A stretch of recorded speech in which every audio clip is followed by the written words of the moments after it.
गुरुबिक्स में आपका स्वागत है। आइए इस वीडियो में हम एंगल बिटवीन टू प्लेन्स पर एक एग्जाम्पल सॉल्व करें। ये एनसीईआरटी का एग्जाम्पल 22 है। Find the angle between two planes 2x plus y minus 2z is equals to 5 and 3x minus 6y minus 2z is equals to 7 using vector method। हमारे पास दो plane की equation है। ये पहला प्लेन है और ये दूसरा प्लेन है। हमें इन दोनों प्लेन्स के बीच का एंगल फाइंड आउट करना है। तो आइए इसका सोल्यूशन करें। सोल्यूशन, जो फर्स्ट प्लेन की इक्वेशन है वो है 2x plus Y minus 2z is equals to 5 और जो दूसरा प्लेन है उसकी इक्वेशन है 3x minus 6y minus 2z is equals to 7। तो आप देख सकते हैं कि ये जो प्लेन की इक्वेशन दी गई है वो कार्टेशियन फॉर्म में है। तो ये जो इक्वेशन है वो किस फॉर्म की है?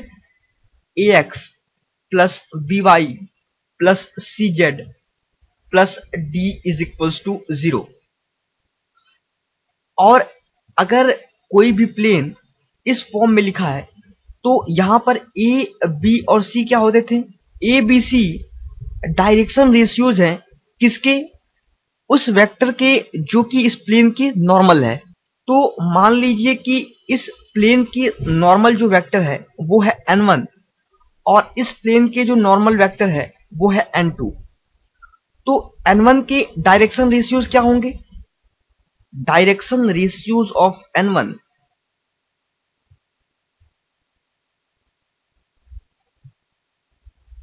Are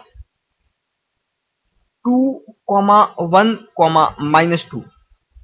similarly direction ratios of n2 क्या होंगे? डायरेक्शन रेशियोज ऑफ n2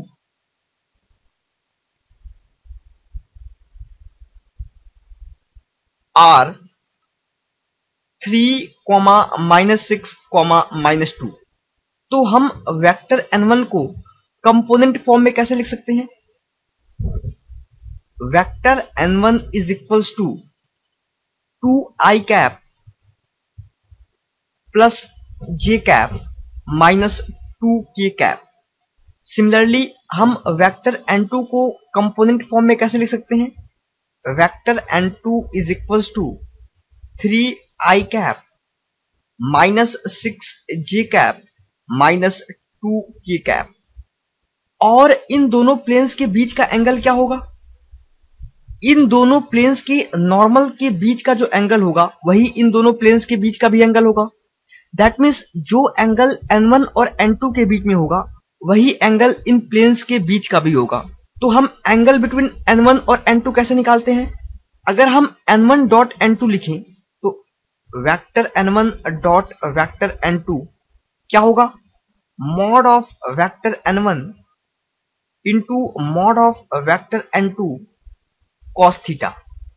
और ये थीटा क्या है? इन दोनों वेक्टर्स के बीच का एंगल। तो सबसे पहले n1 डॉट n2 क्या होगा?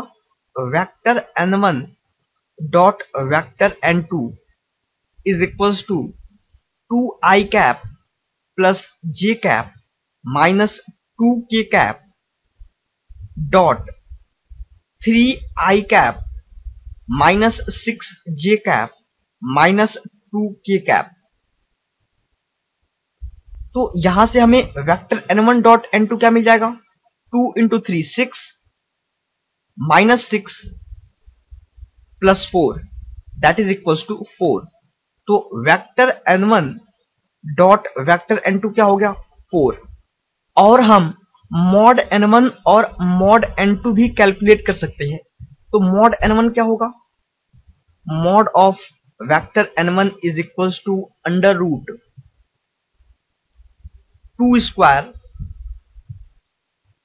Plus 1 square plus minus 2 square that is equals to under root 4 plus 1 plus 4 that is equals to under root 9 and that is equals to 3।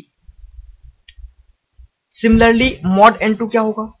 Mod of vector n2 is equals to under root vector n2 क्या है हमारे पास? 3i cap minus 6j cap minus 2k cap. तो इसका mod क्या होगा?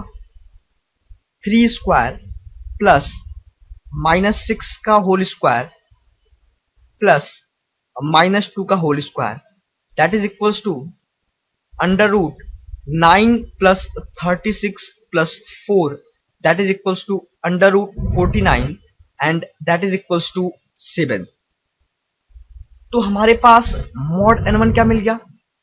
Mod of vector n1 is equals to 3 और mod of vector n2 is equals to 7। तो यहां से हम कॉस थीटा क्या निकाल सकते हैं? cos theta is equals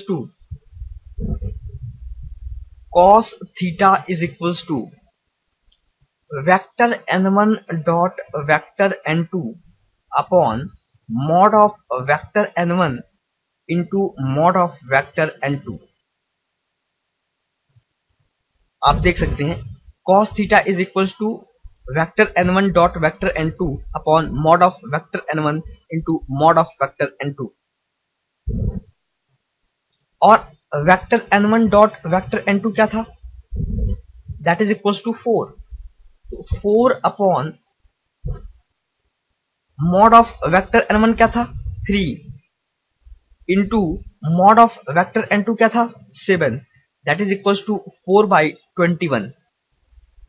तो cos थीटा क्या हो गया? cos theta is equals to 4/21। तो थीटा क्या हो गया? Theta is equals to cos inverse 4/21।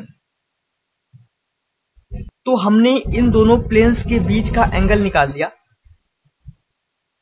जो कि हमें कार्टेशियन फॉर्म में दिए थी। 2x plus Y minus 2z is equals to 5 और 3x minus 6y minus 2z is equals to 7।